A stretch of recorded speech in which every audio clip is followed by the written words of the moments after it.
ప్రభు ఈ ఉదయకాలంలో మమ్మల్ని ప్రవేశపెట్టి ఉన్నావు.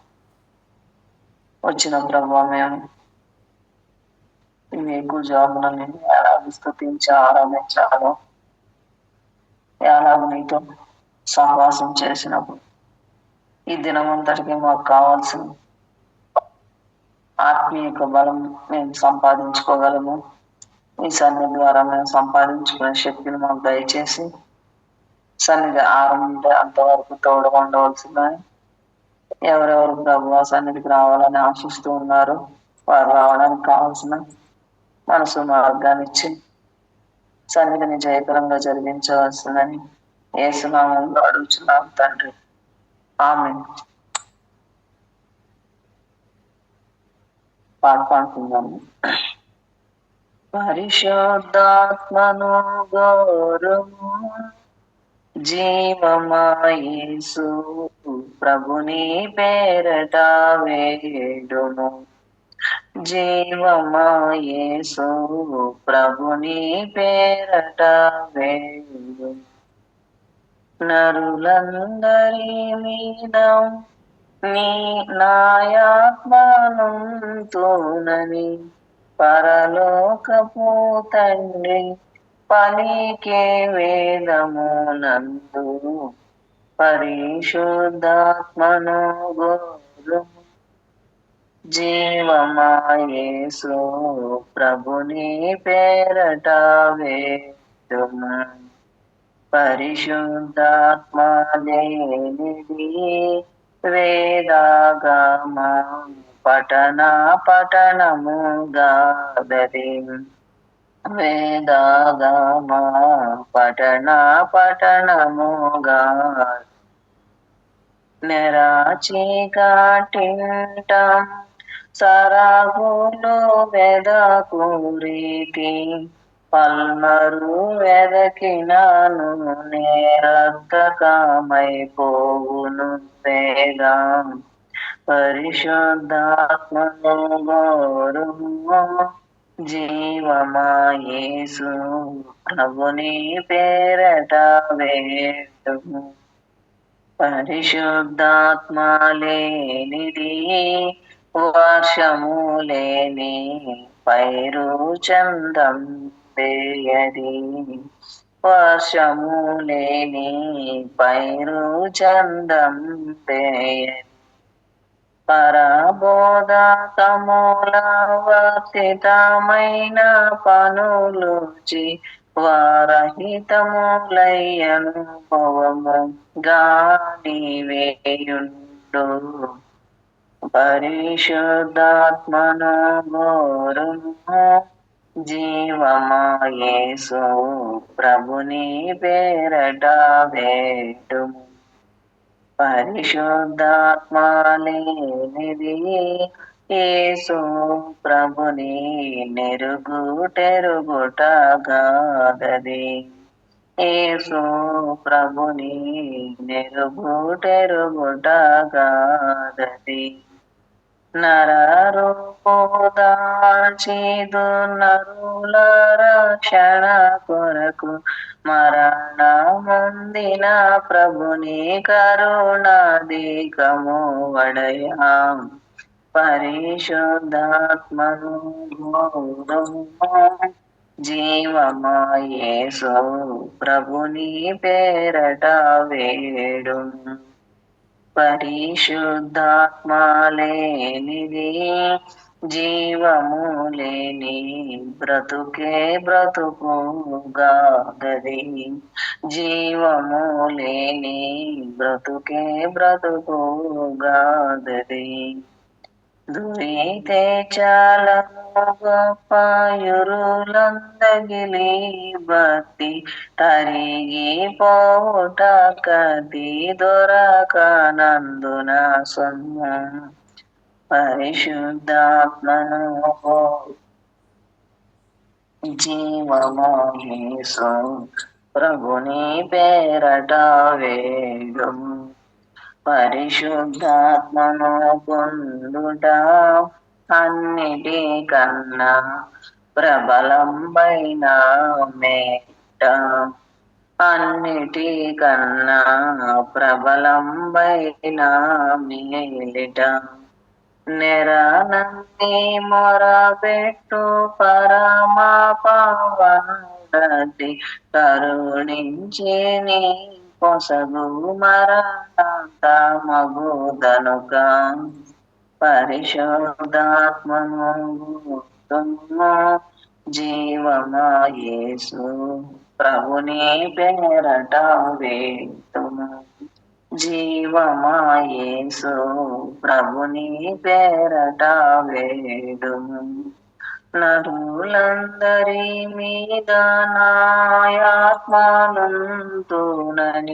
పరలోకపు తండ్రి పలికే వేదము నందు పరిశుద్ధాత్మను గౌరవము జీవమాయేసు ప్రభుని పేరట వేడుము జీవమాయేసు ప్రభుని పేరట వేడుము. దీంట్లో పరిశుద్ధాత్మ గురించి ఉంది. పరిశుద్ధాత్మ లేకపోతే ఏమి ఏమి ఏమి ఉన్నా వ్యర్థమే. పరిశుద్ధాత్మ లేకుండా ఏమి చేసినా వ్యర్థమే అని ఉంది. ఎన్ని వేదాలు పఠనం చేసినా అది చీకట్లో వెతికే సరుకులు ఏదైనా వెతకడం ఎలా ఉంటుందో అలా ఉంటుంది. అలాగే వర్షం లేకుండా పంట ఎంత మామూలు నీరు పెట్టినా పైనుంచి వచ్చే వర్షపు నీటికి ఉన్న ఆకర్షణ పంటకి మామూలుగా అయితే ఉండదు. అలాగే దేవుడు ఆయనే పాపల కొరకు మరణం చెంది తన కరుణను చూపించాడు. అలాగే జీవం లేకుండా ఉండే బ్రతుకు ఎలా ఉంటుందో అలా ఉంటుందని, అలాగే దురాశతో గొప్ప ఇరి తెచ్చుకుని దూరం అవుతామని ఉంటుంది. పరిశుద్ధాత్మ లేకపోతే ఇవన్నీ మనిషిలో జరుగుతుంది. కాబట్టి మామూలుగా మనం యేసు ప్రభువుని నమ్మామంటే సరిపోదు. ఖచ్చితంగా పరిశుద్ధాత్మ ఉంటేనే వీటిలన్నిటి నుంచి మనం దూరంగా ఉంటే ఖచ్చితంగా ఆయన మనతో ఉన్నట్టు. పరిశుద్ధాత్మ యొక్క విలువ పేతాళ్ జాన్ గారు ఈ పాట ద్వారా తెలియపరుస్తున్నారు. వందనాలు.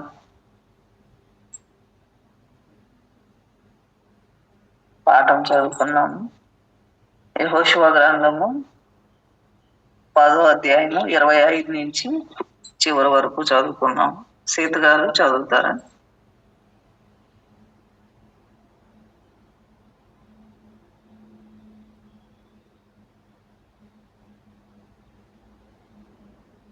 పదో అధ్యాయము 25 నుంచి చివరి వరకు. అప్పుడు యెహోషువ వారితో, మీరు భయపడకుడి, జడియకుడి, దృఢత్వము వహించి ధైర్యముగా నుండుడి. మీరు ఎవరితో యుద్ధము చేయుదురో ఆ శత్రువులందరికీ యెహోవా వీరికి చేసినట్టు చేయునను. తరువాత యెహోషువ వారిని కొట్టి చంపి 5 చెట్ల మీద వారిని ఉరి తీసెను. వారి శవములు సాయంకాలం వరకు ఆ చెట్ల మీద వేలాడుచును. పొద్దుకుంగు సమయమున యెహోషువ సెలవీయగా జనులు చెట్ల మీద నుండి వారిని దించి వారు దాగిన గృహలోని ఆ శవములను పడవేసి ఆ గృహద్వారమున గొప్ప రాళ్ళను వేసిరి. ఆ రాళ్ళు నేటి వరకున్నవి. ఆ దినమున యెహోషువ మక్కేదాను పట్టుకుని దాని రాజును కత్తివాతను హతము చేసెను. అతడు వారిని దానిలోనున్న వారందరినీ నిర్మూలము చేసెను. యెరికో రాజునకు చేసినట్లు మక్కేదా రాజునకును చేసెను. యెహోషువయు అతనితో కూడా ఇశ్రాయేలీయులందరూ మక్కేదా నుండి లెబ్నాకు వచ్చి లెబ్నా వారితో యుద్ధము చేసిరి. యెహోవా దాని రాజును ఇశ్రాయేలుకు అప్పగింపగా వారు విశేషముగా దానిలోనున్న వారందరినీ కత్తివాతను హతము చేసిరి. అతడు యెరికో రాజునకును చేసినట్లు దాని రాజునకును చేసెను. అంతటా యెహోషువయు అతనితో కూడా ఇశ్రాయేలందరూ లెబ్నా నుండి లాకీషుకు వచ్చి దాని దగ్గర దిగి లాకీషు వారితో యుద్ధము చేయగా యెహోవా లాకీషును ఇశ్రాయేలు చేతికి అప్పగించెను. వారు 2వ దినమున దాన్ని పట్టుకుని తాను లెబ్నాకు చేసినట్లే దానిలోనున్న వారందరినీ కత్తివాత హతము చేసిరి. లాకీషుకు సహాయము చేయుటకును గెజెరు రాజైన హోరాము రాగా యెహోషువ నిశ్శేషముగా అతని జనులను హతము చేసెను. అప్పుడు యెహోషువయు అతనితో కూడా ఇశ్రాయేలందరూ లాకీషు నుండి ఎగ్లోనుకు వచ్చి దాని నుండి దిగి దాని నివాసులతో యుద్ధము చేసి ఆ దినమున దాన్ని పట్టుకుని కత్తివాతను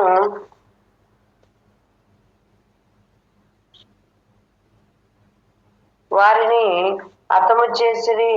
అతడు లాకీషుకు చేసినట్లే దానిలోనున్న వారందరినీ ఆ దినము నిర్మూలము చేసెను.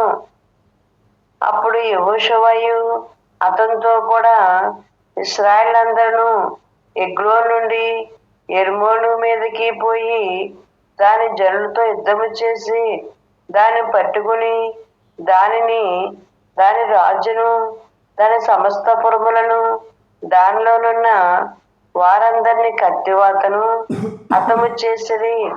అతడు ఎగ్లోను చేసినట్లే దానిలోనున్న వారందరినీ నిర్మూలము చేసెను.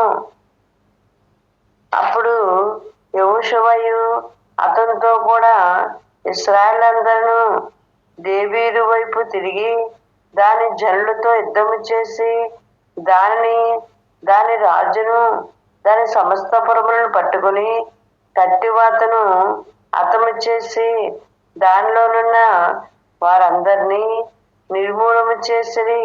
అతడు హెబ్రోనుకు చేసినట్లు లెబ్నాకును దాని రాజునకును చేసినట్లు అతడు దేవీరునకును దాని రాజునకును చేసెను.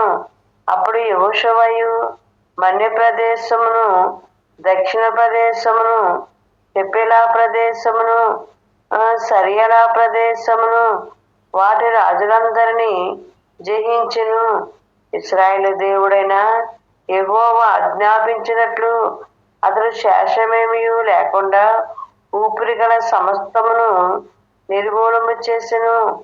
కాదేషు బర్నియా మొదలుకొని గాజా వరకు గిబియోను వరకు గోషేను దేశమంతటిని యెహోషువయు జయించెను.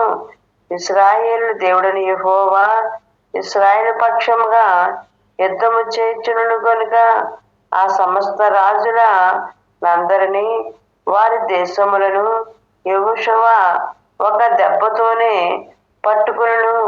తరువాత యెహోషువయు అతనితో కూడా ఇశ్రాయేలు అందరూ గిల్గాలులోని పాలెమునకును తిరిగి వచ్చిరి.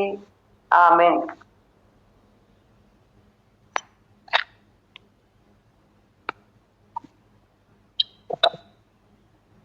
వాక్యమైన దేవా, ఇదిగో తండ్రి, ఈ సమయం మరి ఒకసారి నీ పాదాల చెంతకు చేరి ఉన్న మేమందరం అయ్యా, మరి నీవు రాయించిన వాక్యాన్ని చదువుకుని దాన్ని అర్థం చేసుకోవడానికి నీ వైపు చూస్తున్నాం తండ్రి.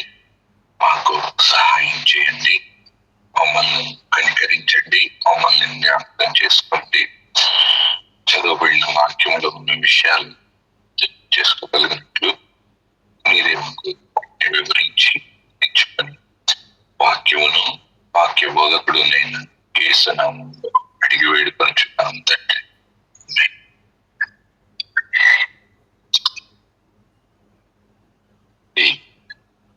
ఇశ్రాయేలీయులు దేవుడు వాగ్దానం చేసిన కనాను దేశంలో ఒక్కొక్క ప్రాంతాన్ని వారు స్వాధీనం చేసుకుంటున్న క్రమాన్ని మనం క్రమక్రమంగా ధ్యానించుకుంటూ వస్తున్నాం.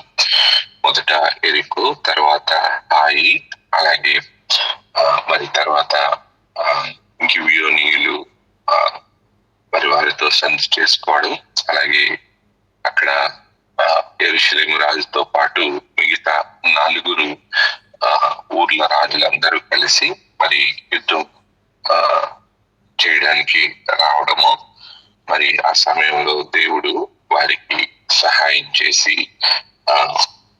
వారందరినీ ఓడించడంలో మరి దేవుడు వారి పక్షాన్ని యుద్ధం చేయడం, ఇవన్నీ విషయాలు మనము క్రమంగా చూస్తూ వచ్చాం. మరి ఈ యుద్ధంలో దేవుడు యెహోషువ ప్రార్థనతో మరి ఒక రోజు ఆలస్యమయ్యేలాగా మరి చేయడము, ఇవన్నీ కూడా మనం చూసాం. అలాగే యెహోషువ మరి పట్టబడిన 5 రాజులు గుహలో ఉన్నప్పుడు మరి ఆ గుహ మీద మరి రాళ్లను వేయించి తర్వాత యుద్ధం అయిపోయిన తర్వాత ఆ రాళ్లు తీయించి వారిని బయటికి రప్పించి మరి తనతో యుద్ధం చేయడానికి వచ్చిన యోధులందరినీ మరి వాళ్ళ మెడ్ల మీద వారి పాదాలను పెట్టించి మరి భయపడద్దు, మరి జడియొద్దు, ధైర్యంగా ఉండండి, ఇదిగో మరి వీళ్లకు ఎలా చేయబడిందో అలాగే ఇక ముందుకు మరి చేయబోయే యుద్ధాల్లో కూడా దేవుడు మనకు సహాయం చేస్తాడు అని చెప్పిన విషయాలు మరి మనం చూసాం. మరి అలాగూ ఇశ్రాయేలీలందరూ తాము తమ శత్రువుల మీద వాళ్ళ మెడల మీద తమ పాదాలు పెట్టిన మరి దానికి సాదృశ్యంగా ఉన్న ఆ రాళ్ల కుప్ప మరి అది సాక్ష్యంగా వాళ్ళకి ఉంది. మరి ఇది మనం చూసినప్పుడు మన ఆత్మీయ జీవితంలో కూడా మరి మన ప్రధాన శత్రువు అయిన మరణము మరి లేదా అపవాది, మరి దీన్ని యేసుక్రీస్తు ప్రభు సిలువలో ఓడించి మరి వారిని నిరాయుధులుగా చేసి బాహాటంగా వేడుకకు తీసుకొని వచ్చి, ఇదిగో మిమ్మల్ని ఓడించిన శత్రువును నేను ఓడించాను, మరణాన్ని ఓడించాను మరి అని చెప్పిన విషయాలను మనము నిన్నటి రోజున ధ్యానించుకున్నాం. మరి ఇక ముందుకు మనం ఎప్పుడైతే క్రీస్తును విశ్వసించి ఆయనలో జీవిస్తూ ఉంటామో మరి అప్పుడు దేవుడు చేసిన పని ఏంటంటే మరి మన మీద వ్రాతపూర్వకంగా మనకు విరోధంగా రాయబడిన ఆ పత్రాన్ని ఆయన సిలువకు మేకులతో కొట్టి దాని మీద మనకు విరోధంగా రాయబడిన రాతను ఆయన తుడిచివేశాడు. మరి ఆ తుడిచివేసి మరి మనకు అలాంటి ఆ రాత రావడానికి కారణమైన ఆ అధిపతుల్ని, అంటే ముఖ్యంగా అపవాదిని మరి నిరాయుధులుగా చేసి మరి ఆయన బాహటంగా వేడుకకు కనపరిచాడు అన్న విషయాలు మనం కొలస్సీ పత్రికలో రాయబడిన విషయాలు మనం చూసినప్పుడు ఈరోజు ఇక్కడ కూర్చున్న మనందరము కూడా మనం పోరాడుతున్న పోరాటాల్లో మనము ఏవైతే ఇబ్బందులు సమస్యలు ఎదుర్కొంటున్నామో వీటిల్లో ఒక రోజున మనం గెలుస్తాము, దేవుడు మన పక్షంగా ఉండి మనల్ని గెలిచేలా చేస్తాడు అని కేవలం ఊరిని అనుకోవడం కాదు, కానీ దానికి రుజువులు ఉన్నాయి. క్రీస్తు సిలువ, క్రీస్తు మరణ పునరుద్ధానము మరి దానికి సాదృశ్యము, దానికి సాక్ష్యంగా ఉంది. ఆ రోజు ఇశ్రాయేలీలకు మరి ఆ గుహకు అడ్డంగా వేసిన రాళ్ల కుప్ప ఏ విధంగా అయితే సాక్ష్యంగా ఉందో, ఈరోజు ఇక్కడ కూర్చున్న మనందరికీ కూడా క్రీస్తు శిలువ మరి అది మనందరికీ సాక్ష్యంగా ఉంది. మనం ఈరోజు ఏ సమస్యతో అయితే పోరాడుతున్నామో, ఏ ఇబ్బందులైతే మనం నలిగిపోతున్నామో, మరి వీటన్నిటిలో మనం ఖచ్చితంగా విజయం పొందుతాము అనడానికి మరి క్రీస్తు శిలువ మరి అది సాక్ష్యంగా ఉంది అన్న విషయం మరి మనం గుర్తు పెట్టుకోవాలి. ఆ రోజు శిలువ వేయబడినప్పుడు మరణాన్ని, మన అంతిమ శత్రువైన మరణాన్ని క్రీస్తు మరి తన పాదాల క్రింద వేసి తొక్కి, ఇదిగో మరి దాన్ని నిరాయుధంగా చేసి మరణం యొక్క బలాన్ని, మరణం యొక్క ముళ్ళును తీసివేసి మరి మరణానికి మన మీద మరి విజయం రాకుండా ఆయన చేశాడు. ఇక ముందు కూడా అలాగే చేస్తాడు అనడానికి అది గొప్ప నిదర్శనమే. మరి ఇలాంటి గొప్ప విజయం పొందుకున్న తర్వాత మరి వాళ్ళు అక్కడితో సరిపెట్టుకోలేదు. కానీ ఈరోజు వాక్యంలో మనం చూస్తే మరి వాళ్ళు తర్వాతి ప్రాంతాలను స్వాధీనం చేసుకుంటూ ఒక్కొక్కటిగా స్వాధీనం చేసుకుంటూ మరి వచ్చిన విషయాలు ఇక్కడ మనం చూస్తున్నాం. మరి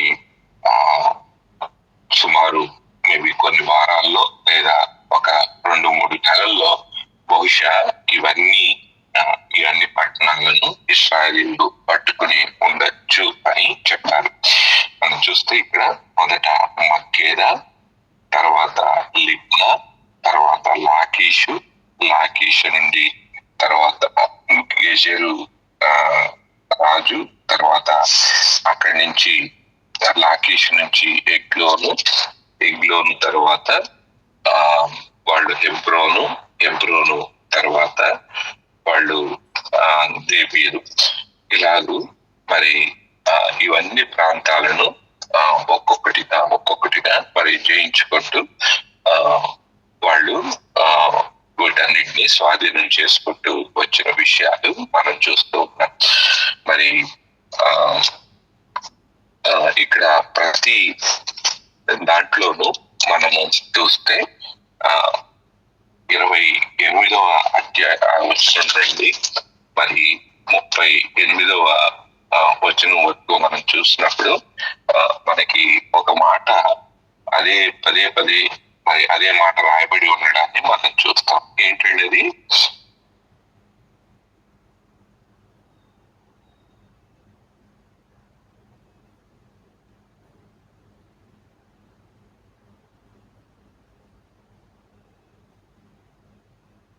కత్తివాతను హతము చేశారు. ఇంకా ఏదైనా మరలా కనిపిస్తున్న మాట ఏముంటుందా? నిర్మూలం చేసిన కూడా అనిపిస్తుంది. మనం చూస్తే దేవుడు ఊరిని, దాని రాజుని లేదా ఊరి వారిని దేవుడు వారికి అప్పగించాడు అన్నమాట మనం చూస్తున్నాం. ఒకటి, దేవుడు వారికి అప్పగించాడు, తర్వాత వాళ్ళు యుద్ధం చేశారు. ఏం కనపడుతుందండి ఇక్కడ? ఎందులో మనకి ఏం నేర్చుకోవచ్చు దీన్ని బట్టి?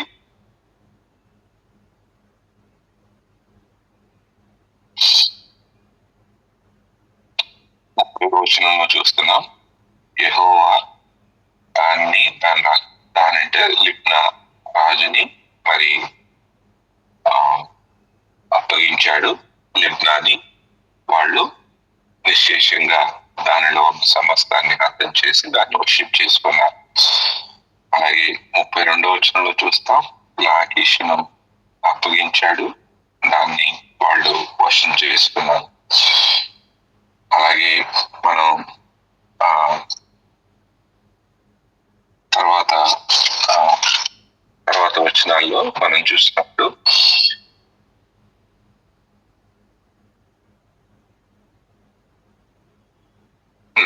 ఇలా మనకి కనపడుతుంది. చివరి వచనాల్లో కూడా మనం అది చూస్తాము. ఏం అర్థం అవుతుందండి మనకి? ఏం అర్థం చేసుకోవచ్చు? దేవుడు వశం చేశాడు, వాళ్ళు దాన్ని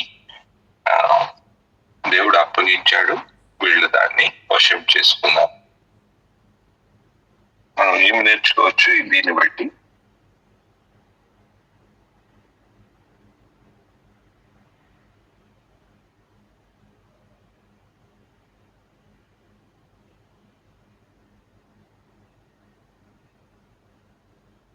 దేవుడు సహాయం చేయబట్టే వీళ్ళు చేయగలిగారు, కానీ వీళ్ళంతటా అయితే వీళ్ళకి ఏమి అవ్వదు అని.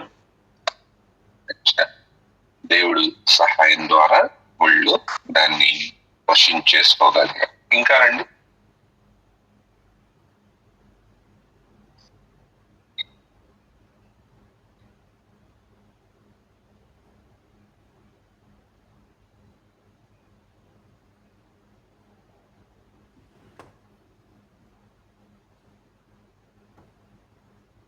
ఇంకేం అర్థమవుతుంది మనకి దీంట్లో? ఇశ్రాయేలీయులు వీటిని వశం చేసుకోవడంలో ఈ రెండు విషయాలు మనం చూస్తున్నాం. ఒకటి, దేవుడు వాళ్లకు దాన్ని అప్పగించాడు. రెండవది, వాళ్ళు దాన్ని వశం చేసుకున్నారు. ఈ విషయాలు చూస్తున్నప్పుడు మనం ఏం నేర్చుకోవచ్చు?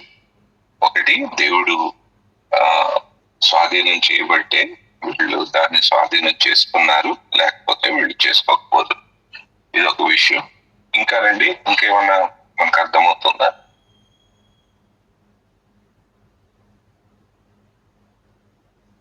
దేవుడు ఏదైనా ఒక విషయం మనకి సహాయం చేస్తున్నప్పుడు మన వంతు ప్రయత్నం కూడా మనం చేయాలి. అప్పుడే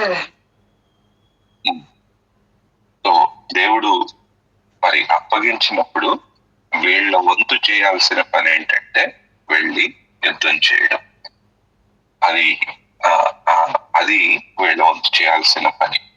దేవుడు అప్పగించినప్పుడు వీళ్ళు యుద్ధం చేయకుండా చేతులు కట్టుకుని కూర్చుంటే అప్పుడు అది అవ్వదు. మరి మన వంతు ప్రయత్నం చెయ్యాలి అని అంటున్నప్పుడు అది దేవునికి విరుద్ధంగా లేదా దేవుని ఆలోచనకు విరుద్ధంగా చేయడం కాదు. మరి దేవుడు అప్పగించిన దాన్ని తీసుకోవాలి. ఉదాహరణకు, యేసుక్రీస్తు శిలువ ద్వారా రక్షణ అందరికీ ఉచితంగా ఉంది. దానికి మన వంతు ప్రయత్నం చేయాల్సిందేంటి? ఆ శిలువ దగ్గరకు వెళ్ళి మన పాపాలని ఒప్పుకొని పశ్చాత్తాపంతో మారు మనస్సు పొందడం మనం చేయాల్సిన పని. మరి అది ఎవరైతే చేయగలుగుతారో వాళ్ళందరికీ ఉచితంగా దేవుడు దాన్ని ఇస్తాడు.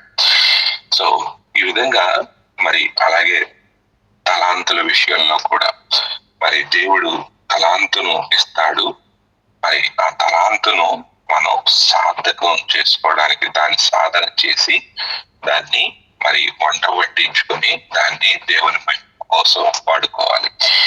నాకు ఈ రోజు నెత్తి మీద ఇలా చేయి పెడితే రేపటి నుంచి నేను పెద్ద ప్రవక్తనైపోతాను, రేపొద్దు నుంచి నేను పెద్ద మరి పాటలు పాడే వ్యక్తిగా అయిపోతాను, పెద్ద వాక్యం చెప్పే వాళ్ళుగా అయిపోతానంటే బైబిల్ ప్రకారం అది కుదరదు. నేర్చుకోవాలి, కష్టపడాలి, మరి దాన్ని సాధకం చేసుకోవాలి, దానికోసం మరి ఆసక్తితో పని చేయాలి. మరి అలా చేసి తీసుకోవాలి.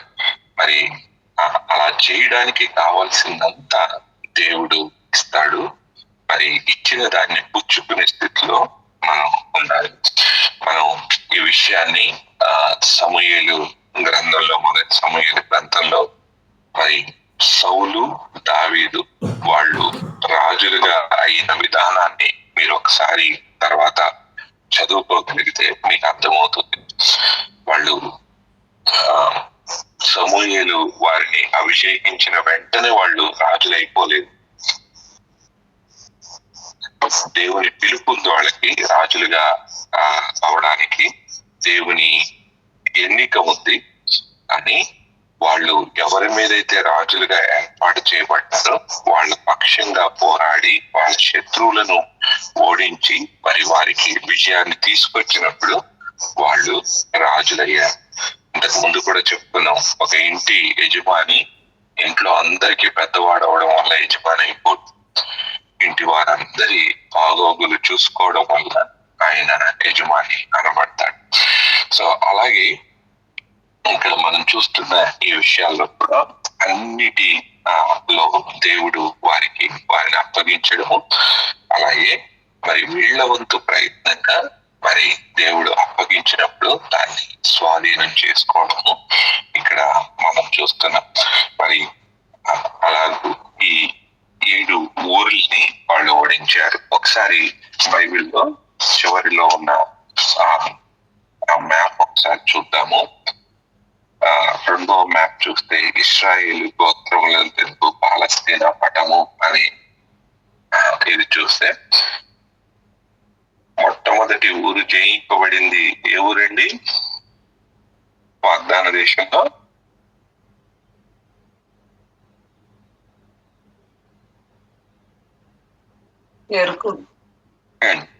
ఎరికో నుంచి మీరు తర్వాత ఉన్న గెలిచిన మరి ఊర్లో ఒక్కొక్కసారి ఇప్పుడు మనం చదువుకున్నవి ఇవన్నీ చూసుకుంటే మీకు ఎక్కడ ఉన్నాయండి ఇవన్నీ? ఈ మ్యాప్ పైన ఉన్నాయా, కింద ఉన్నాయా? ఇప్పుడు చదివిని బహుశా అన్ని పేర్లు ఉండకపోవచ్చు.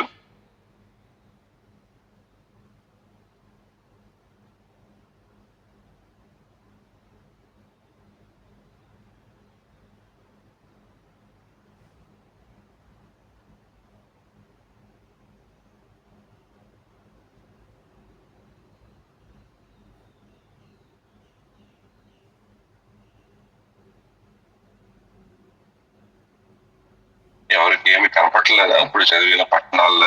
ఇందులో అసలు ఏమి? ఎరుకో పైన ఉందాము. ఎరికో పక్కనే కింద గిల్గాలు అనే ఊరు, గిల్గాలు ఉంది కదండి. సో గిల్గాలకు కింద ఉప్పు సముద్రము అని కనపడుతుంది. ఈ పైన మీకు అలాగే పైకి వెళ్తే కిన్నెరతు సముద్రము అని కనపడుతుంది కదా. కిన్నెరతు సముద్రం అన్నా మరి గలిలయ సముద్రం అన్నా ఇది ఒకటే. ఇదే సముద్రము మనం యేసు ప్రభు కాలంలో మరి వాళ్ళు చేపలు పట్టింది, వెళ్తుంటే తుఫాను వచ్చింది, ఆయన నీళ్ల మీద నడిచింది. అది మరి ఈ కిన్నెరతు సముద్రం నుండి ఈ ఉప్పు సముద్రానికి మధ్య మీకు ఒక నల్ల గీత ఏదైతే ఉందో అది యోర్దాను నది. ఈ యోర్దాను నదిని వీళ్ళు నెబో కొండ ఏంటండి? ఇక్కడ ఉప్పు సముద్రం పక్కన నెబో కొండ అని ఉంది. ఏంటది నెబో కొండ? అక్కడ ఏం జరిగింది?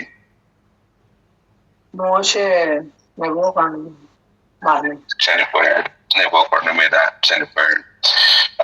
అంటే ఈ పక్క నుంచి వాళ్ళు మరి యోర్దానును దాటి ఈ వాగ్దాన దేశంలో మొట్టమొదటిగా గిల్గాల దగ్గరకు వచ్చారు.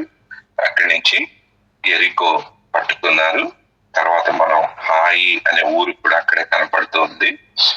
హాయితో యుద్ధం చేస్తున్నప్పుడు బేతేలు రాజు కూడా వాళ్ళకి యుద్ధానికి వచ్చాడు. బేతేలు మీకు అక్కడే పక్కనే కనపడుతుంది.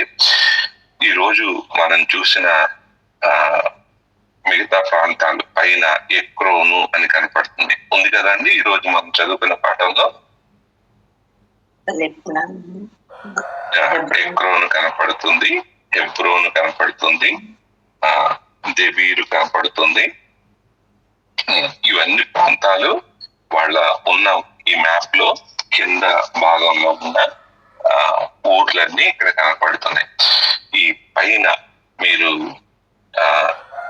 షెకెము, దోతాను, గిల్బోవా, మెగిద్దో ఇవన్నీ పైకున్నాయి. అంటే ఈ రోజు చదువుకున్న వాక్యంలో మనం చూస్తే ఈ వాగ్దాన దేశంలో మరి ఇక్కడి నుంచి అటు మహాసముద్రం వరకు, మహాసముద్రం అంట మధ్యధరా సముద్రం అన్న ఇవన్నీ ఒకటే. అక్కడి నుంచి ఈ కిందకున్న భాగం అంతా యెహోషువ ఓడించాడు అన్న విషయాన్ని ఇక్కడ మనం అర్థం చేసుకోవచ్చు. ఇంకొక విషయం మనం ఈరోజు చదివింది గాజా అనేది కూడా చదివాం కదండి. కింద ఫిలిస్తీయులు అని రాయబడిన దాని పక్కన గాజా అనేది మనకు అక్కడ కనపడుతుంది. అంటే ఈ భాగం అంతటి, అంటే మీరు ఇశ్రాయేలు దేశం యొక్క మ్యాప్ చూస్తే ఎరికో నుంచి దక్షిణ భాగంలో ఉన్న ఊర్లన్నిటినీ కూడా స్వాధీనం చేసుకున్న విషయాన్ని ఇక్కడ మనం చూస్తూ ఉన్నాం. మరి ఇలాగూ మీరు ఇక్కడ కనుక చూస్తే ఒక ప్రణాళిక స్పష్టంగా కనపడుతుంది. వాగ్దాన దేశంలో వాళ్ళు స్వాధీనం చేసుకుంటున్నప్పుడు ఎక్కడ పడితే అక్కడ వెళ్ళిపోయి స్వాధీనం చేసుకున్నట్టు కాదు, కానీ ఎరికో నుంచి అలా ముందు వరకు వెళ్ళిపోతే ఉన్న మొత్తం దేశాన్ని ఇప్పుడు మధ్యలో వీళ్ళు స్వాధీనం చేసుకుని దాని నుంచి కింది భాగాన్ని అంతా కూడా వాళ్ళు స్వాధీనం చేసుకున్నారు. ఇక తర్వాత ఉత్తరం వైపున ఉన్న భాగాన్ని స్వాధీనం చేసుకోవాల్సి ఉంది. మరి ఈ విషయాలన్నీ ఇక్కడ మనం 40వ వచనం నుంచి చూసినప్పుడు మరి అక్కడ వివరం చెప్తున్నాడు. మరి మన్య ప్రదేశము, దక్షిణ ప్రదేశము, షెఫేలా ప్రదేశము, చర్యల ప్రదేశం వాళ్ళన్నిటినీ జయించాడు. మరి దేవుడు ఆజ్ఞాపించినట్లు మరి యెహోషువ మరి ఏమీ కూడా శేషమేమీ లేకుండా ఆయన వాటిని జయించాడు అని చెప్తూ మరలా మనం చెప్పుకున్న మాట ఇక్కడ మరలా కనపడుతుంది. దేవుడు ఇశ్రాయేలీల పక్షంగా యుద్ధం చేస్తూ ఉన్నాడు కాబట్టి వాళ్ళు ఆ రాజులందరినీ ఆ దేశాలను ఒక్క దెబ్బతోనే పట్టుకున్నారు అని చెప్తున్నాడు. సో ఈ అన్ని యుద్ధాల్లో 2 విషయాలు మనం చూస్తున్నాం. దేవుడు వాళ్ళ పక్షంగా యుద్ధం చేసి ఆ ఊర్ని వాళ్ళకు అప్పగించాడు. రెండవది యెహోషువ వారిని నాశనం చేశాడు. మరి ఇక్కడ దేవుడు మరి తన తీర్పును అవిధేయులైన ప్రజల మీద తీసుకురావడానికి ఇశ్రాయేలీలను ఒక సాధనంగా వాడుకున్న విషయాన్ని మనం ఇక్కడ చూస్తున్నాం. మరి మనం ఇంతకు ముందు ఇప్పుడు చాలా సార్లు చెప్తున్నాం. ఆదికాండం 15వ అధ్యాయంలో అబ్రహాముతో దేవుడు మాట్లాడుతూ చెప్పిన మాటకు మరి ఇది జరగడానికి కొన్ని వందల సంవత్సరాల సమయం పట్టింది. మరి దేవుని దీర్ఘశాంతము అన్ని రోజులు వీళ్ళకి మారు మనసు పొందడానికి అవకాశం ఇచ్చింది. మరి ఆ అవకాశాన్ని ఉపయోగించుకోలేకపోయారు. చివరి నిమిషంలో అవకాశం ఉపయోగించుకున్న రాహబు ఆమె రక్షింపబడింది. మరి అప్పుడు కూడా మరి దాన్ని ఉపయోగించుకోలేని వీళ్ళ మీదకు దేవుని తీర్పు మరి రాబడింది. ఆ దేవుని తీర్పు రావడంలో ఇశ్రాయేలీయులు దేవునికి సాధనంగా ఉపయోగపడ్డారు. మరి దేవుడు ఆజ్ఞాపించినట్లు యెహోషువ వారిని అందరినీ కూడా మరి హతం చేశాడు. దేవుడు తోడే ఉండడం వల్ల ఒక్క దెబ్బతో వీళ్ళందరితో అన్ని ఊర్లని ఆయన పట్టుకున్నాడు అనే విషయం ఇక్కడ మనం చూస్తున్నాం. ఇందాక మ్యాప్ లో కూడా మనం చూసినప్పుడు ఇప్పుడు దేవుడు వాగ్దానం చేసిన కనాను దేశంలో దక్షిణ భాగం అంతా ఎరికో నుండి కిందకున్న ప్రాంతం అంతా కూడా అటు సముద్రం వైపు వరకు ఉన్న ప్రాంతం అంతా కూడా ఇశ్రాయేలీయులు స్వాధీనం చేసుకోగలిగారు. అనేక సంవత్సరాల కఠిన బానిసత్వం తర్వాత 40 సంవత్సరాల సుదీర్ఘ అన్య ప్రయాణం తర్వాత మరి ఒక్కొక్కటిగా మరి దేవుని సహాయం ద్వారా స్వాధీనం చేసుకుంటూ వస్తున్న విషయాలు మనం ఇక్కడ చూస్తున్నాం. మరి ఒక 50 సంవత్సరాల క్రితం ఈ ఇశ్రాయేలీల్లో బహుశా మరి పెద్ద ఎవరు ఉండకపోవచ్చు, యెహోషువ కాలేబులు ఉండొచ్చు. మరి వాళ్ళ పరిస్థితికి వాళ్ళు 50 సంవత్సరాల క్రితం సుమారు మరి వాళ్ళ పరిస్థితి ఎలా ఉండేదో ఈ రోజున వాళ్ళ పరిస్థితి ఎలా ఉండేదో చూస్తే అది పూర్తి భిన్నం. అప్పుడు కఠిన దాసత్వం, మరి వెట్టి చాకిరి, మరి ఏ పరిస్థితిలో ఏ మార్పు లేకపోవటం మరి వాళ్ళకు ఉంది. కానీ నమ్మదగిన దేవుడు, వాగ్దానం చేసిన దానిని నెరవేర్చే దేవుడు ఇప్పుడు అబ్రహాముకు కొన్ని వందల సంవత్సరాల క్రితం చేసిన వాగ్దానాన్ని మర్చిపోకుండా ఆయన దాన్ని నెరవేరుస్తూ వస్తూ ఉన్నాడు.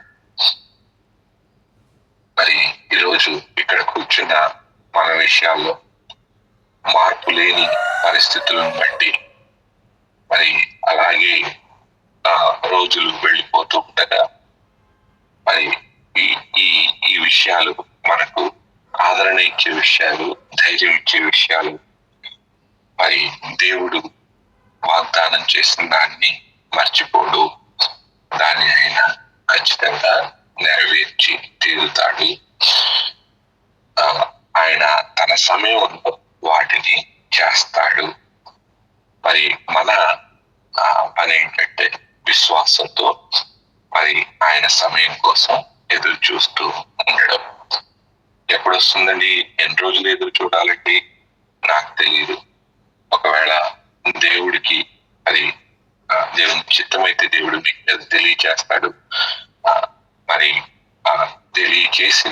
తెలియచేయకపోయినా మరి దేవుడు మనకు మేలు జరగడానికి సమస్తాన్ని సమకూర్చి జరిగిస్తున్నాడు అని చెప్పినప్పుడు మరి ఎన్ని రోజులైనా దానికోసం ఎదురు చూస్తూ ఉంటాం.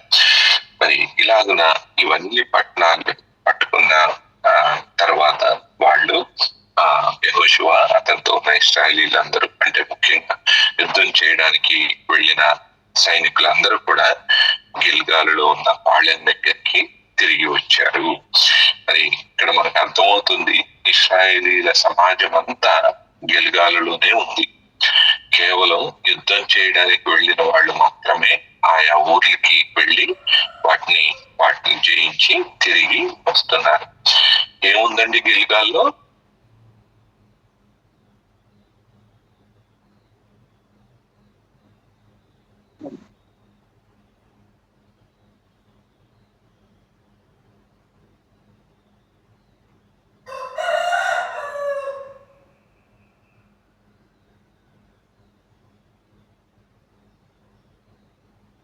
గిల్గాలు ఇశ్రాయేలీల ఈ ప్రయాణంలో ఏమైనా దానికి ప్రాముఖ్యత ఉందా?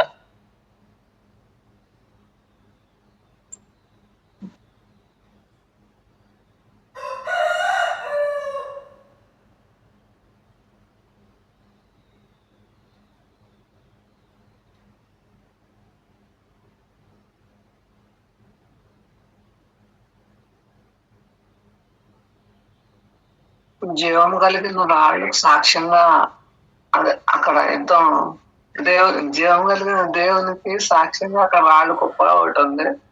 వాళ్ళు సున్నతి చేసుకున్న స్థలం ఉంటుంది. మళ్ళీ నేను అక్కడ దేవుడు వాళ్ళకి ఐగుప్తు అవమానాన్ని తీసివేసిన స్థలము. మళ్ళీ దేవుడు వాళ్ళని అక్కడ పోషిస్తున్నాడు అని మన్నా అక్కడ ఆగిపోయాక దేవుడు వాళ్ళని పోషిస్తున్నట్టు, అంటే దేని ద్వారా అయినా అక్కడ వాళ్ళు అర్థించుకుంది. యోర్దాను నడుము నుండి తీసుకుని రాబడిన 12 రాళ్ళు అక్కడ పెట్టబడ్డాయి. అది జీవము కలిగిన దేవుడు వారి మధ్య ఉన్నాడు అనడానికి సూచనగా అవి పెట్టబడ్డాయి. అలాగే వాళ్ళు సున్నతి చేసుకుని విశ్వాసంతో తాము బలహీనులు అవుతామని తెలిసి కూడా తమ శత్రువుని ఎదుట అలా ఉండడానికి ఒప్పుకుంటూ దేవుని నిబంధనతో ఏకీవిస్తూ సున్నతి చేసుకున్న స్థలం. అలాగే ఐగుప్తు అవమానము మరి వారి మీద నుంచి దొరిలించి వేయబడిన మరి స్థలము. అలాగే మన్నా స్థానంలో ఆ దేశపు పంటను తినడం మనం అక్కడ ఇవ్వడం మనం చూస్తున్నాం. అలాగే అక్కడ యెహోషువ ఆ కత్తి దూసిన ఆ యోధుడిని కలుసుకున్న, యెహోవా సేనాధిపతిని కలుసుకున్న స్థలం. వీళ్ళు ఎక్కడికి యుద్ధానికి చేయడానికి వెళ్ళినా మళ్ళీ తిరిగి ఎక్కడికి వచ్చేస్తున్నారండి? గిల్గాలుకు వస్తున్నారు. ఎన్నో పోరాటాలు పోరాడుతున్నాం కదా. ఈ పోరాటాలు పోరాడుతున్న సమయంలో ప్రతిరోజు మనం మన విశ్రాంతి కోసం ఎక్కడికి రావాలండి? గిల్గాలు దగ్గరికి రావాలి. ఏముంది గిల్గాల్లో? మన అవమానము తీసివేయబడిన స్థలం, దేవునితో నిబంధన చేసుకున్న స్థలం, దేవుడు మన పోషణలకు సాధనాలు మారచ్చు కానీ పోషణకు మూలం దేవుడే అని చెప్పబడిన స్థలం. జీవము కలిగిన దేవుడు మనతో ఉన్నాడు అనడానికి సాక్ష్యంగా ఈ స్థలం. మరి పగలంతా ఎక్కడెక్కడికి వెళ్ళినా కానీ మరి రాత్రి లేదా పని అయిపోయిన తర్వాత తిరిగి ఇశ్రాయేలీలు గిల్గాలులోని పాళెం దగ్గరికి వచ్చినట్లే మనము కూడా మన ఆత్మీయ గిల్గాలు ఏదో అది మనం గుర్తుంచుకుని జ్ఞాపకం పెట్టుకుని మరలా అక్కడికి వస్తూ ఉండాలి. వచ్చినప్పుడు ఏమవుతుందండి? మరలా మనం ఆదరణ పొందుకుంటాం, బలపడతాం, మరి పోరాటంలో ధైర్యంగా ముందుకు కొనసాగిపోతాం. ఒకవేళ పోరాటాల్లో జయాలు వస్తున్నాయి కదా అని మన గిల్గాల్ని గనక విడిచిపెడితే, పోరాటంలో వచ్చిన జయాన్ని బట్టి గర్వంతో మరి వెనక ఉన్న గిల్గాలను మర్చిపోతే మరి ముందు ఒక రోజున ఈ పోరాటంలో ఓడిపోతాం. అలా కాకుండా దేవుని మరి కృప మన ఎడల విస్తారంగా కనపరచబడిన ఈ గిల్గాలు లాంటి విషయాలు మన జీవితాల్లో మరి దేవుడు మరి అనుమతించిన విషయాలు, దేవుడు దయచేసిన విషయాలను మర్చిపోకుండా మనం ఉన్నప్పుడు మరి వాటిని బట్టి బలపడి ధైర్యపడి మరింత పుంజుకొని మరి పోరాటంలో ముందుకు వెళ్ళగలుగుతాం. మరి ఇలాగున ఇశ్రాయేలీలు వారు దేవుడు వాగ్దానం చేసిన దేశంలోని ఒక ప్రాంతాన్ని వశం చేసుకుంటూ మరి దేవుడు ఆజ్ఞాపించినట్లు అక్కడ ఉన్న వాటన్నిటిని విశేషంగా మరి స్వాధీనం చేసుకుని వారు ముందుకు వెళ్తూ ఉన్నారు. మరి అలాగే మనం కూడా మరి దేవుని వాగ్దానాన్ని స్వతంత్రించుకునేటట్టు మరి మన ఎదుట ఉన్న పోరాటాల్లో మరి దేవుడు సహాయం ని బట్టి ఆ పోరాటాలన్నిటిలో మరి పోరాడి జయం పొందుకునేట్లు మరి దేవునికి అప్పచెప్పుకుందాం. ప్రభు వైపు చూద్దాము, ప్రార్థన చేసుకుందాం. మరి విన్న వాక్యపు వెలుగులో మరి ఒకసారి మనం పరీక్ష చేసుకుందాం.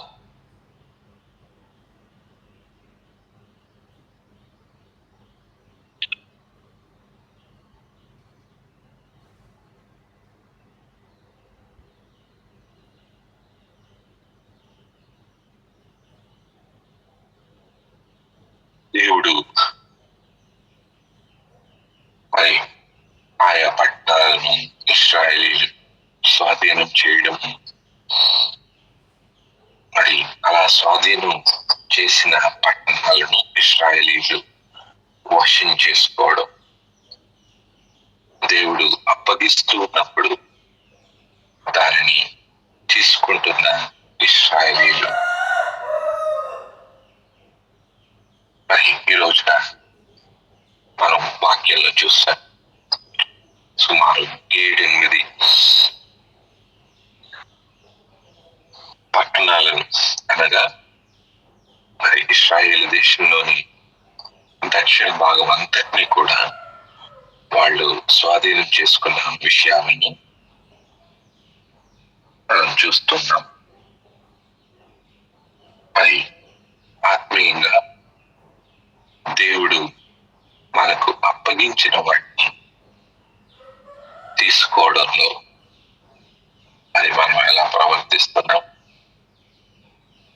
ఒకటి, అప్పగించిన దానిని తీసుకోకుండా ఉండడం, లేదా మనకు అప్పగించని దానిని మనమే లాక్కోవడం. ఇవి రెండు మనలో ఏమైనా ఉన్నాయేమో పరీక్ష చేసుకుందాం.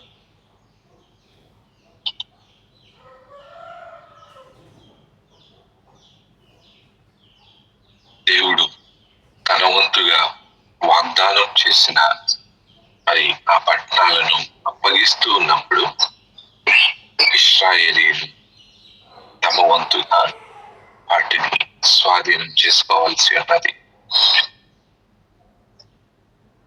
అలాగే దేవుడు తన వంతు మన విషయాల్లో అప్పగిస్తున్న వాటిని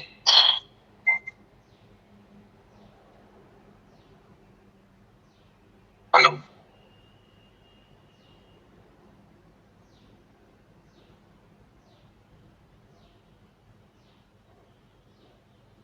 తీసుకోగలిగినట్లు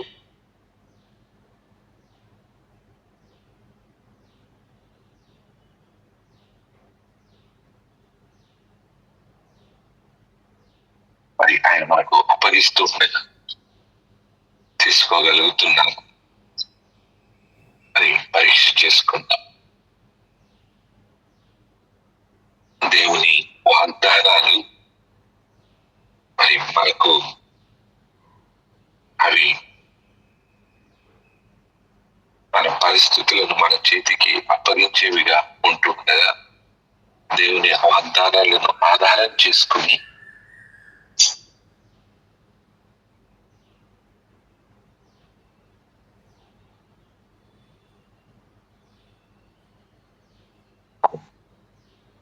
స్వాధీనం చేసుకోగలుగుతున్నాం. మరి ఎవరికి వారం ఈ సమయంలో పరీక్ష చేసుకుందాం. దేవుని యొక్క సహాయాన్ని కృపను అడుగుదాం. మరి ఆయన అప్పగించిన దేనిని కూడా పోగొట్టుకోకుండా దాన్ని స్వాధీనం చేసుకునేటట్లు ప్రతి ఒక్కరూ ఈ సమయంలో కొద్దిసేపు వ్యక్తిగత ప్రార్థన సమర్పణలతో ప్రభుతో సమయం గడుపుదాం. మరి సమయంలో దేవుని యొక్క సహాయం కోరుకుంటూ మరి వ్యక్తిగతంగా కొద్ది సమయాన్ని ప్రార్థనలో గడుపుతాం.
సమయంలో తగిన దేవుని సహాయం కోరుకుంటూ మరి దేవునికి ప్రార్థన సమర్పణతో దేవునికి అప్పచెప్పుకుంటూ ప్రార్థన చేసుకుంటూ ఏర్పాటు చేయబడిన వారికి సమయాన్ని అప్పగిస్తాం.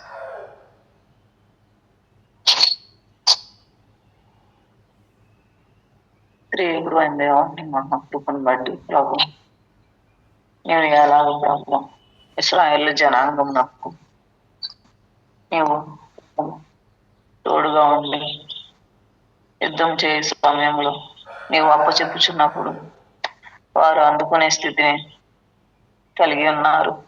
కాబట్టి ప్రభు వాళ్ళు జయం పొందుకోగలిగారు, దాన్ని స్వాధీనం చేసుకోగలిగారు. కేవలం వాళ్ళు చేసింది నీవు చెప్పిన సమయంలో చేయమన్న పని చేయడమే ప్రభు. అలాగే ప్రభు మేము కూడా ఎప్పుడు ఏ పని ఎలాగూ నువ్వు మా పట్ల చేయదలిచావో దానికి తగిన విధేయత కలిగి నీ మాట వినగల చెవిని మాకు ఇచ్చి ప్రభువా నీ క్రియలు చేయగల మనసులు మాకు దయచేయము. అలాంటి సమయంలో మాత్రమే అపవాదిపై మేము జయము పొందుకోగలము. ఇవన్నీ చేయాలంటే ప్రభువా మేము సంపాదించుకోవాల్సింది నీ సన్నిధిలోనే ఉంది. నీతో సహవాసం చేసినప్పుడే ప్రభువా ఈ క్రియలు చేయడానికి మాకు అవకాశం దొరుకుతుంది. ఎందుకంటే ప్రభువా నీవేం చెప్పదలిచావో నీతో సహవాసం చేసినప్పుడే కదా ప్రభువా మాకు తెలిసేది. కాబట్టి మేము కూడా అలాగే నీ మాట వినడానికి సహాయం దయచేయము. నీవే ప్రభువా మేము ఎలాగూ ఉంటే నీతో మేము ప్రభువా సన్నిహిత సహవాసం కలిగి ఉంటాము. ఎలాగూ నీ పరిశుద్ధాత్మ ఉంటేనే ప్రభువా మేము వీటిని తెలుసుకోగలము. కాబట్టి సహాయం దయచేయి ప్రభువా. నీ పరిశుద్ధాత్మ మాతో ఉన్నప్పుడు మాత్రమే ప్రభువా మేము ఎలాగూ సైతానుకు దూరంగా అపవాది క్రియలకు దూరంగా మేము ఉండగలము. ఎలాగూ ప్రభువా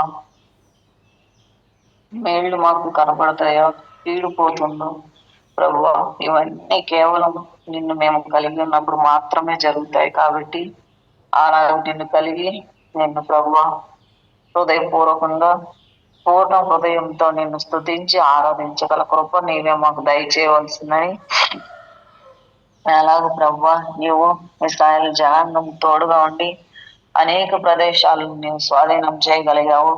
అలాగే ప్రభువా మేము కూడా ఈ లోకంలో ప్రభువా మా జీవనోపాధి పనులు కావచ్చు, మా ఆరోగ్య పరిస్థితులు కావచ్చు, కుటుంబ సమస్యలు కావచ్చు ప్రభువా ప్రతి అణువణువు ఏదో ఒక సమస్యతో ప్రతి మనిషి ప్రభువా అల్లాడుచుండగా నీవే ప్రభువా ఈ విషయాల్లో మేము నీకు లోబడినప్పుడు వాటిని మేము ఎలాగో ఎదుర్కోగలము, ఎలాగో ప్రభువా వాటిని ఎదిరించగలము.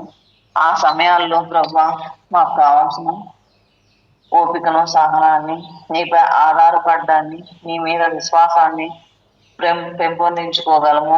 ఆ విషయాల్లో మాకు కావాల్సిన నీ సహాయము నీ సన్నిధి ద్వారా మేము సంపాదించుకుని ప్రభు ఆత్మీయంగా ఇంకా ఎదగడానికి సహాయం దయచేయవలసిందని.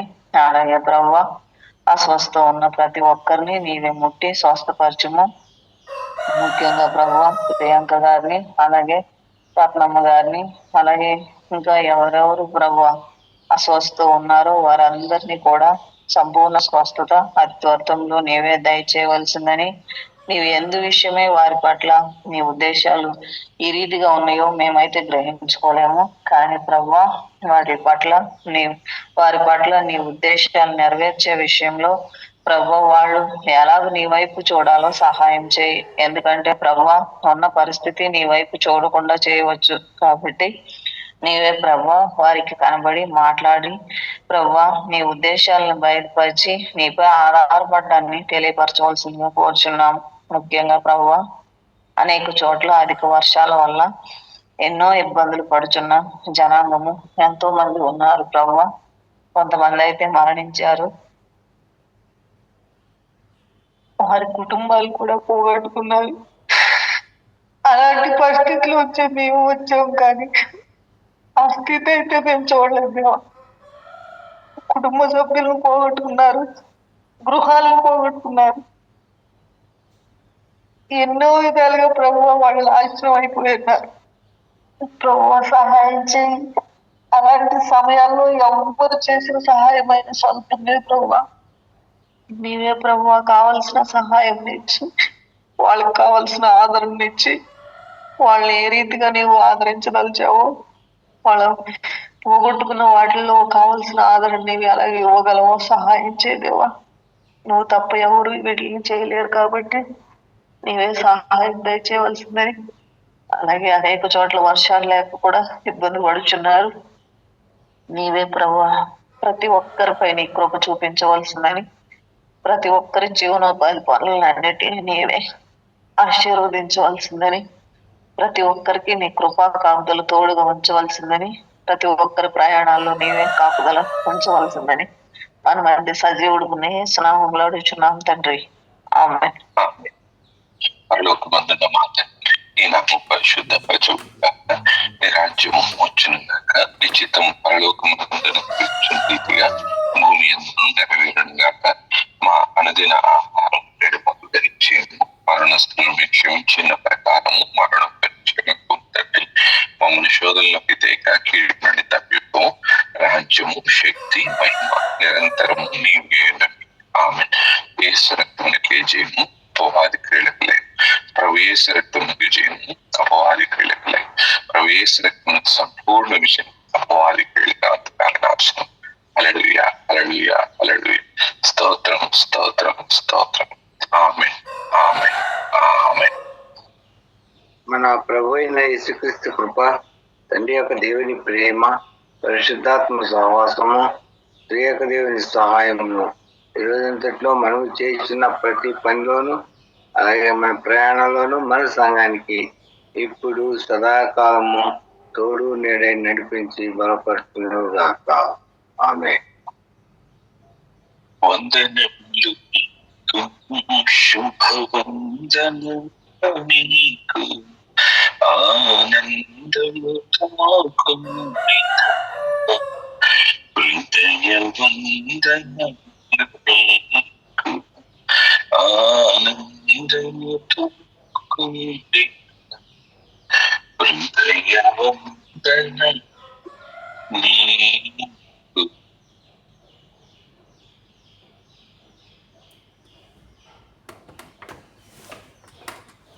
వందనండి. తిరిగి రేపు ఈ విధంగా దేవుని సన్నిధిలో కలుసుకుందాం. ఇంతవరకు దేవుని కృప, దేవుని కాపుదల మనందరికీ తోడుగా ఉంది, నడిపించును గాక. వందనాలండి.